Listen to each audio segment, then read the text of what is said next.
Day to Day News India ਤੇ ਸਾਰਾ ਦਾ ਬਹੁਤ ਸਵਾਗਤ ਹੈ। ਮੈਂ ਤੁਹਾਡੇ ਨਾਲ ਦਿਵਾਂਸ਼ੂ। ਪੰਜਾਬ ਦੀ ਸਿਆਸਤ ਦੇ ਵਿੱਚ ਇਸ ਵੇਲੇ ਇੱਕ ਵੱਡਾ ਤੂਫਾਨ ਉੱਡਦਾ ਹੋਇਆ ਨਜ਼ਰ ਆ ਰਿਹਾ ਹੈ। ਇਨਫੋਰਸਮੈਂਟ ਡਾਇਰੈਕਟੋਰੇਟ ਯਾਨੀ ਈਡੀ ਦੀਆਂ ਲਗਾਤਾਰ ਛਾਪੇਮਾਰੀਆਂ ਨੇ ਨਾ ਸਿਰਫ ਸਿਆਸੀ ਮਾਹੌਲ ਨੂੰ ਗਰਮਾ ਦਿੱਤਾ ਹੈ, ਸਗੋਂ ਸਵਾਲ ਵੀ ਖੜੇ ਕਰ ਦਿੱਤੇ ਹਨ ਕਿ ਕੀ ਇਹ ਸਿਰਫ ਕਾਨੂੰਨੀ ਕਾਰਵਾਈ ਹੈ ਜਾਂ ਫਿਰ ਇਸ ਦੇ ਪਿੱਛੇ ਕੋਈ ਵੱਡੀ ਸਿਆਸੀ ਰਣਨੀਤੀ ਕੰਮ ਕਰ ਰਹੀ ਹੈ। ਇੱਕ ਪਾਸੇ ਆਮ ਆਦਮੀ ਪਾਰਟੀ ਦੇ ਰਾਜ ਸਭਾ ਮੈਂਬਰ ਅਸ਼ੋਕ ਮਿੱਤਲ ਤੇ ਟਿਕਾਣਿਆਂ ਤੇ ਛਾਪੇ ਪਾਏ ਗਏ, ਉੱਥੇ ਹੀ ਦੂਜੇ ਪਾਸੇ ਹੁਣ ਪੰਜਾਬ ਦੇ ਮੰਤਰੀ ਸੰਜੀਵ ਅਰੋੜਾ ਦੇ ਘਰ ਈਡੀ ਦੀ ਕਾਰਵਾਈ ਨੇ ਇਸ ਮਾਮਲੇ ਨੂੰ ਹੋਰ ਵੀ ਜ਼ਿਆਦਾ ਗੰਭੀਰ ਬਣਾ ਦਿੱਤਾ ਹੈ। ਇਹ ਦੋਵੇਂ ਘਟਨਾਵਾਂ ਇਕੱਲਿਆਂ ਨਹੀਂ ਦੇਖੀਆਂ ਜਾ ਰਹੀਆਂ ਹਨ, ਸਗੋਂ ਇੱਕ ਵੱਡੇ ਸਿਆਸੀ ਪੈਟਰਨ ਦਾ ਹਿੱਸਾ ਮੰਨੀਆਂ ਜਾ ਰਹੀਆਂ ਹਨ। ਇਸ ਸਾਰੇ ਮਾਮਲੇ ਦੇ ਵਿੱਚ ਪੰਜਾਬ ਦੇ ਮੁੱਖ ਮੰਤਰੀ ਭਗਵੰਤ ਸਿੰਘ ਮਾਨ ਨੇ ਖੁਦ ਮੋਰਚਾ ਸੰਭਾਲਿਆ ਤੇ ਕੇਂਦਰ ਸਰਕਾਰ ਤੇ ਤਿੱਖੇ ਸਵਾਲ ਕੀਤੇ। ਉਹਨਾਂ ਦਾ ਕਹਿਣਾ ਹੈ ਕਿ ਦੇਸ਼ ਦੇ ਵਿੱਚ ਜਿੱਥੇ ਵੀ ਨੌਨ ਭਾਜਪਾ ਸਰਕਾਰਾਂ ਹਨ ਉਹਨਾਂ ਨੂੰ ਤੰਗ ਕੀਤਾ ਜਾ ਰਿਹਾ ਹੈ।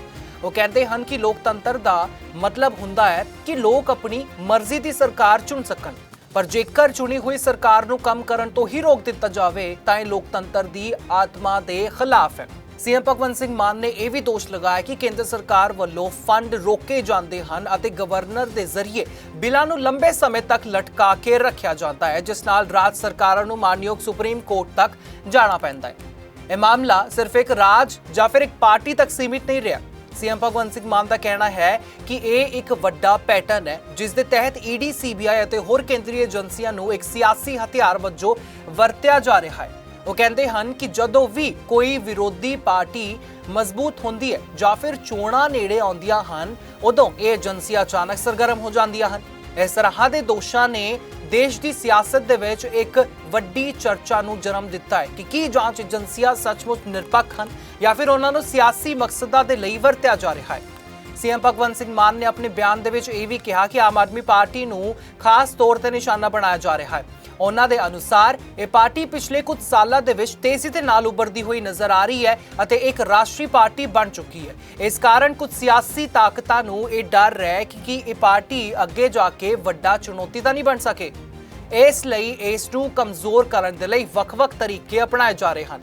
ਉਹਨਾਂ ਨੇ ਦਿੱਲੀ ਦੇ ਮਾਮਲਿਆਂ ਦਾ ਹਵਾਲਾ ਦਿੰਦਿਆਂ ਕਿਹਾ ਕਿ ਕਿਵੇਂ ਅਰਵਿੰਦ ਕੇਜਰੀਵਾਲ ਅਤੇ ਮਨੀਸ਼ ਸਿਸੋਦੀਆ ਅਤੇ ਸੰਜੇ ਸਿੰਘ ਨੂੰ ਜੇਲ੍ਹ ਦੇ ਵਿੱਚ ਪਾਇਆ ਗਿਆ। आम आदमी पार्टी को तो बहुत ही स्पेशल निशाने पर लिया हुआ है, क्योंकि आम आदमी पार्टी एक ऐसी पार्टी है जो बहुत तेजी से बढ़ रही है। नेशनल पार्टी बन गई है, सिर्फ महज 10 साल की उम्र है लगभग। तो ऐसे में बीजेपी का ये सोचना कि कांग्रेस को तो झेल लेंगे, कांग्रेस के साथ तो मिले भी हुए हैं, ये कांग्रेस को तो झेल लेंगे, लेकिन तीसरा कोई पैदा ना हो जाए, इस सिलसिले में उन्होंने दिल्ली में हमारे नेताओं पर ईडी के पर्चे बनाए, शराब घोटाले के पर्चे बनाए, हमारे बड़े बड़े नेताओं को जेल में किया।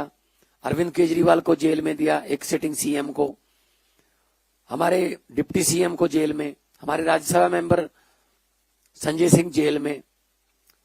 जितने भी हमारे पर्दे के पीछे भी अगर काम करने वाले कोई कार्यकर्ता या कोई हमारे पॉलिसी मेकर थे, सबको जेल में दिया गया, डराया गया, धमकाया गया, बीजेपी ज्वाइन कर लो वरना मुश्किल हो जाएगी। तो जो ये डराने की, धमकाने की राजनीति है, ये लगातार जारी है पूरे देश में। ਇਸ ਦੇ ਨਾਲ ਹੀ ਸੀਐਮ ਭਗਵੰਤ ਸਿੰਘ ਮਾਨ ਨੇ ਚੋਣੀ ਪ੍ਰਕਿਰਿਆ ਤੇ ਵੀ ਸਵਾਲ ਉਠਾਏ। ਉਹਨਾਂ ਨੇ ਕਿਹਾ ਕਿ ਅੱਜਕੱਲ ਚੋਣਾਂ ਲੋਕਾਂ ਦੇ ਵੋਟਾਂ ਦੇ ਨਾਲ ਨਹੀਂ, ਸਗੋਂ ਏਜੰਸੀਆਂ ਦੇ ਦਬਾਅ ਹੇਠ ਜਿੱਤੀਆਂ ਜਾ ਰਹੀਆਂ ਹਨ। ਉਹ ਕਹਿੰਦੇ ਹਨ ਕਿ ਜੇਕਰ ਕੋਈ ਨੇਤਾ ਜਾਂ ਪਾਰਟੀ ਕੇਂਦਰ ਦੇ ਖਿਲਾਫ ਖੜੀ ਹੁੰਦੀ ਹੈ ਤਾਂ ਉਸ ਦੇ ਖਿਲਾਫ ਜਾਂਚਾਂ ਸ਼ੁਰੂ ਕਰ ਦਿੱਤੀਆਂ ਜਾਂਦੀਆਂ ਹਨ। ਜੇਕਰ ਉਹ ਨੇਤਾ ਪਾਰਟੀ ਬਦਲ ਲੈਂਦਾ ਹੈ ਤਾਂ ਉਹ ਸਾਫ਼ ਹੋ ਜਾਂਦਾ ਹੈ। ਇਸ ਨੂੰ ਸੀਐਮ ਭਗਵੰਤ ਸਿੰਘ ਮਾਨ ਵਾਸ਼ਿੰਗ ਮਸ਼ੀਨ ਦੀ ਰਾਜਨੀਤੀ ਕਹਿੰਦੇ ਹਨ, ਜਿੱਥੇ ਦਾਗੀ ਨੇਤਾ ਵੀ ਸਾਫ਼ ਦਿਖਾਈ ਜਾਂਦੇ ਹਨ ਜੇਕਰ ਉਹ ਸਹੀ ਪਾਸੇ ਖੜੇ ਹੋਣ। ਮਾਮਲਾ ਇੱਥੇ ਵੀ ਜੋ ਹੈ ਹੋਰ ਜ਼ਿਆਦਾ ਵੱਧ ਜਾਂਦਾ ਹੈ ਜਦ ਸੀਐਮ ਭਗਵੰਤ ਸਿੰਘ ਮਾਨ ਨੇ ਇਹ ਵੀ ਕਿਹਾ ਕਿ 2027 ਦੀਆਂ ਚੋਣਾਂ ਨੂੰ ਧਿਆਨ ਦੇ ਵਿੱਚ ਰੱਖ ਕੇ ਇਹ ਸਾਰੀ ਕਾਰਵਾਈ ਕੀਤੀ ਜਾ ਰਹੀ ਹੈ। ਉਹਨਾਂ ਦਾ ਕਹਿਣਾ ਹੈ ਕਿ ਭਾਜਪਾ ਨੂੰ ਪੰਜਾਬ ਦੇ ਵਿੱਚ ਮਜ਼ਬੂਤ ਜ਼ਮੀਨ ਨਹੀਂ ਮਿਲ ਰਹੀ ਹੈ, ਇਸ ਲਈ ਉਹ ਹੋਰ ਤਰੀਕਿਆਂ ਦੇ ਨਾਲ ਦਬਾਅ ਬਣਾਉਣ ਦੀ ਕੋਸ਼ਿਸ਼ ਕਰ ਰਹੇ ਹਨ। ਉਹ ਕਹਿੰਦੇ ਹਨ ਕਿ ਡਰਾਓ ਜਾਂ ਨਾਲ ਜੋੜੋ ਦੀ ਨੀਤੀ ਅਪਣਾਈ ਜਾ ਰਹੀ ਹੈ, ਜਿੱਥੇ ਜਾਂ ਤਾਂ ਵਿਰੋਧੀ ਨੂੰ ਡਰਾਇਆ ਜਾਂਦਾ ਹੈ ਜਾਂ ਫਿਰ ਉਸ ਨੂੰ ਆਪਣੇ ਨਾਲ ਮਿਲਾ ਲਿਆ ਜਾਂਦਾ ਹੈ। इलेक्शन लोगों से नहीं जीतते, ये इलेक्शन अपने ईडी, सीबीआई या इलेक्शन कमीशन या फिर जो अपने और डिपार्टमेंट हैं डराने वाले, ये उनके जरिए जीतते हैं। पिछले दिनों हमारे पंजाब से राज्यसभा सांसद अशोक मित्तल जी के यहां ईडी की रेड हुई। जो लवली यूनिवर्सिटी चलाते हैं वहां पे 40,000 के करीब स्टूडेंट जो है वो शिक्षा लेता है। 35 से ज्यादा कंट्रीज से वहां पे स्टूडेंट वह पढ़ने के लिए आते हैं। क्योंकि वो आम आदमी पार्टी के राज्यसभा के सांसद हैं, इसलिए अचानक से वो दागी हो गए। आज संजीव अरोड़ा जी के घर पे इस समय ईडी की रेड चल रही है। संजीव अरोड़ा जी हमारे बिजली मंत्री हैं, हमारे लोकल बॉडीज मिनिस्टर हैं। बुरी तरह से उन्होंने बीजेपी को हराया था बाई इलेक्शन में लुधियाना से, तो आज वो भी दागी हो गए। मतलब क्या है? मतलब है बीजेपी द्वारा 2027 के विधानसभा की चुनाव की तैयारी शुरू। ईडी भेजो, इनकम टैक्स भेजो, नोटिस भेजो, डराओ, क्योंकि इनको तो 117 बंदे नहीं मिल रहे। इलेक्शन में इलेक्शन लड़ने के लिए 117 बंदे नहीं मिल रहे बीजेपी को, तो वो कह रही है ईडी भेज के डराओ, जा तो तुम लड़ो ना, जा हमारे वॉशिंग मशीन में से निकलो। तो बहुत ही खतरनाक रुझान है, लोकतंत्र की हत्या हो रही है। इसकी कड़े शब्दों में निंदा भी करते हैं। ਇਸ ਸਾਰੇ ਮਾਮਲੇ ਦੇ ਵਿੱਚ ਇੱਕ ਹੋਰ ਵੱਡਾ ਮੁੱਦਾ ਗਵਰਨਰ ਦੀ ਭੂਮਿਕਾ ਨੂੰ ਲੈ ਕੇ ਉੱਠਿਆ ਹੈ। ਸੀਐਮ ਭਗਵੰਤ ਸਿੰਘ ਮਾਨ ਨੇ ਦੋਸ਼ ਲਗਾਇਆ ਕਿ ਕਈ ਬਿੱਲਾਂ ਨੂੰ ਲੰਬੇ ਸਮੇਂ ਤੱਕ ਪਾਸ ਨਹੀਂ ਕੀਤਾ ਜਾਂਦਾ, ਜਿਸ ਨਾਲ ਰਾਜ ਸਰਕਾਰਾਂ ਦੇ ਕੰਮ ਰੁਕ ਜਾਂਦੇ ਹਨ। ਇਹ ਵੀ ਕਿਹਾ ਗਿਆ ਹੈ ਕਿ ਇਹ ਤਰੀਕਾ ਹੈ ਰਾਜ ਸਰਕਾਰਾਂ ਨੂੰ ਅਪਰੋਕਸ਼ ਤੌਰ ਤੇ ਕੰਟਰੋਲ ਕਰਨ ਦਾ। ਇਸ ਮਾਮਲੇ ਦੇ ਵਿੱਚ ਕਈ ਵਾਰ ਮਾਨਕ ਸੁਪਰੀਮ ਕੋਰਟ ਨੂੰ ਵੀ ਦਖਲ ਦੇਣਾ ਪੈਂਦਾ ਹੈ, ਜੋ ਕਿ ਇੱਕ ਚਿੰਤਾਜਨਕ ਗੱਲ ਹੈ। सीएम भगवंत सिंह मान ने अपने बयान दे विच देश दी अंतरराष्ट्रीय समस्या या फिर कह सकते हैं अंतरराष्ट्रीय सियासत का हवाला दिंदिया भी कहा कि अजिहे लगता है कि देश की नीति बाहरों प्रभावित हो रही है। उन्होंने कहा कि सरकार तो ट्रंप चला रहे हैं, जिसका मतलब ये सी कि भारत की नीति विदेशी प्रभावां हेठ आ रही है। यह बयान अपने आप दे विच काफ़ी ज़्यादा चर्चित, इस नाल काफ़ी ज़्यादा कह सकते हैं भी प्रभाव देने वाली ਗੱਲ ਹੈ ਅਤੇ ਇਸ ਤੇ ਵੱਖ-ਵੱਖ ਪ੍ਰਤੀਕਿਰਿਆਵਾਂ ਹੁਣ ਸਾਹਮਣੇ ਆ ਰਹੀਆਂ ਹਨ। सरकार तो फिर ट्रंप चला रहा है। जब सरकार चलाने की बात आती है तो वाशिंगटन से, व्हाइट हाउस से ऑर्डर आते हैं कि आपको 1 महीने की इजाजत दी जाती है, आप यहां से तेल ले लो, आप यहां से एलपीजी ले लो, आपको 3 जहाज अलाउ किए जाते हैं, ये ले लो, लेकिन इसके बाद नहीं। तो फिर बिशप गुरु बनने चले थे, बिशप चेले बन गए हम। तो क्या ऐसे देश चलता है? मेरी प्रॉपर्टी टिल पोजेशन तक बिकी नहीं, पर मैंने अपना हौसला नहीं छोड़ा कि नहीं कोई बात नहीं, बना के बेचेंगे, पोजेशन देके बेचेंगे, कोई दिक्कत नहीं है। उसने अपनी प्रॉपर्टी फर्स्ट डे बेच दी सारी, फर्स्ट डे। आप ये देखो 1 करोड़ की प्रॉपर्टी को 4 करोड़ में बेची, 4 टाइम में, बट अल्टीमेटली फिर भी उसको लॉस हुआ। वो कैसे? वो डिलीवरी नहीं दे पाएगा।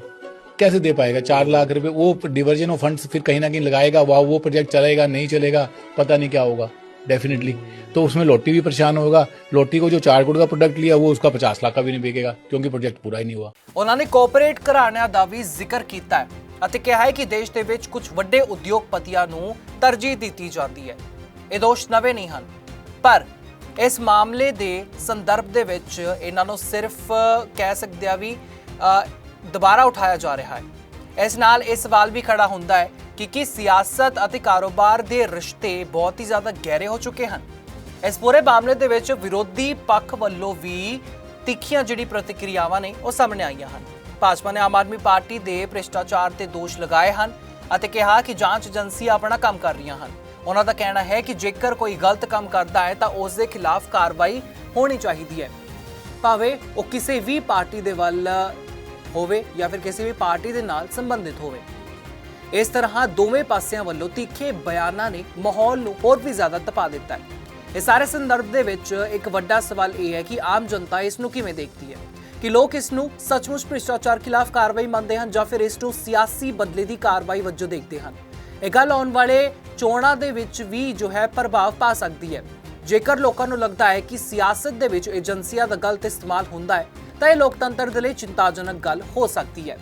ਅਖੀਰ ਦੇ ਵਿੱਚ ਇਹ ਮਾਮਲਾ ਸਿਰਫ ਇੱਕ ਰੇਡ ਜਾਂ ਫਿਰ ਇੱਕ ਬਿਆਨ ਤੱਕ ਸੀਮਿਤ ਨਹੀਂ ਹੈ। ਇਹ ਸਿਆਸਤ, ਪ੍ਰਸ਼ਾਸਨ ਅਤੇ ਲੋਕਤੰਤਰ ਦੇ ਵਿਚਕਾਰ ਦੇ ਰਿਸ਼ਤੇ ਨੂੰ ਦਰਸਾਉਂਦਾ ਹੈ। ਇੱਕ ਪਾਸੇ ਕਾਨੂੰਨੀ ਕਾਰਵਾਈ ਹੈ, ਦੂਜੇ ਪਾਸੇ ਸਿਆਸੀ ਦੋਸ਼ ਹਨ ਅਤੇ ਤੀਜੇ ਪਾਸੇ ਲੋਕਾਂ ਦੀ ਧਾਰਨਾ ਹੈ। ਇਹ ਤਿੰਨੇ ਤੱਤ ਮਿਲ ਕੇ ਇਸ ਮਾਮਲੇ ਨੂੰ ਹੋਰ ਵੀ ਜ਼ਿਆਦਾ ਜਟਿਲ ਬਣਾਉਂਦੇ ਹਨ। ਆਉਣ ਵਾਲੇ ਸਮੇਂ ਦੇ ਵਿੱਚ ਦੇਖਣਾ ਬਹੁਤ ਹੀ ਜ਼ਿਆਦਾ ਅਹਿਮ ਅਤੇ ਮਹੱਤਵਪੂਰਨ ਹੋਵੇਗਾ ਕਿ ਜਾਂਚ ਏਜੰਸੀਆਂ ਕਿੱਥੇ ਤੱਕ ਇਸ ਮਾਮਲੇ ਨੂੰ ਲੈ ਕੇ ਜਾਂਦੀਆਂ ਹਨ, ਕਿ ਕੋਈ ਡੂੰਘਵੇਂ ਸਬੂਤ ਸਾਹਮਣੇ ਆਉਂਦੇ ਹਨ ਜਾਂ ਨਹੀਂ, ਅਤੇ ਸਭ ਤੋਂ ਵੱਡੀ ਗੱਲ ਕਿ ਇਹ ਸਾਰਾ ਮਾਮਲਾ ਸਿਰਫ ਸਿਆਸੀ ਬਿਆਨਾਂ ਤੱਕ ਹੀ ਰਹਿ ਜਾਂਦਾ ਹੈ ਜਾਂ ਫਿਰ ਇਸ ਦਾ ਕੋਈ ਵੀ ਢੁੰਗਵਾ ਨਤੀਜਾ ਵੀ ਨਿਕਲਦਾ ਹੈ। ਪੰਜਾਬ ਦੀ ਸਿਆਸਤ ਦੇ ਲਈ ਇਹ ਇੱਕ ਅਹਿਮ ਮੋੜ ਹੈ ਅਤੇ ਅਹਿਮ ਮੋੜ ਇਸ ਨੂੰ ਕਿਹਾ ਵੀ ਜਾ ਸਕਦਾ ਹੈ ਤੇ ਆਉਣ ਵਾਲੇ ਦਿਨਾਂ ਦੇ ਵਿੱਚ ਹੋਰ ਵੀ ਜ਼ਿਆਦਾ ਅਹਿਮ ਮੋੜ ਇਹ ਹੋ ਸਕਦਾ ਹੈ ਜੋ ਆਉਣ ਵਾਲੇ ਚੋਣ ਮਾਹੌਲ ਨੂੰ ਵੀ ਪ੍ਰਭਾਵਿਤ ਕਰੇਗਾ।